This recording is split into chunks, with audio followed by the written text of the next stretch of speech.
déjà la topographie, hein. On est sur un territoire qui est assez vallonné, on a des vallées sèches qui traversent ce territoire. On a aussi la pluviométrie. Généralement, on a des problèmes quand on a des orages assez importants avec une forte intensité. Donc les sols n'ont pas forcément le temps d'absorber toute l'eau et forcément ça ruisselle et ça entraîne avec de la terre qui va se déposer dans les points bas.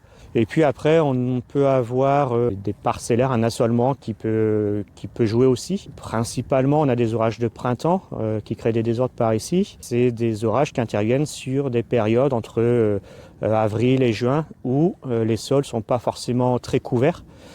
Quand on a une culture de printemps qui vient tout juste d'être implantée.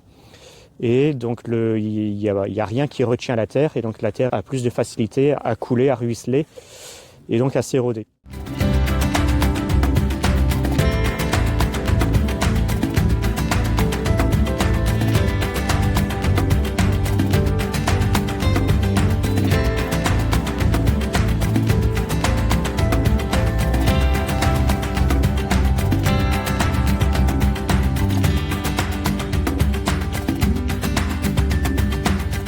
Principalement, on va travailler avec ce qu'on appelle de l'hydraulique douce. Donc l'hydraulique douce, c'est tout ce qui va être haies, fascines, bandes enherbées.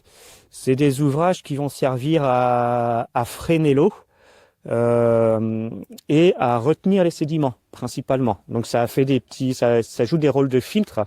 Et donc l'idée, c'est d'en mettre assez régulièrement en limite de parcelle pour freiner au maximum ces ruissellements. Ensuite, on va avoir des ouvrages, ce qu'on appelle un peu plus structurants, qui auront eux pour mission de stocker des gros volumes d'eau. Donc ça peut être des bassins de rétention, des fossés, des choses de ce type, où là on essaie de piéger l'eau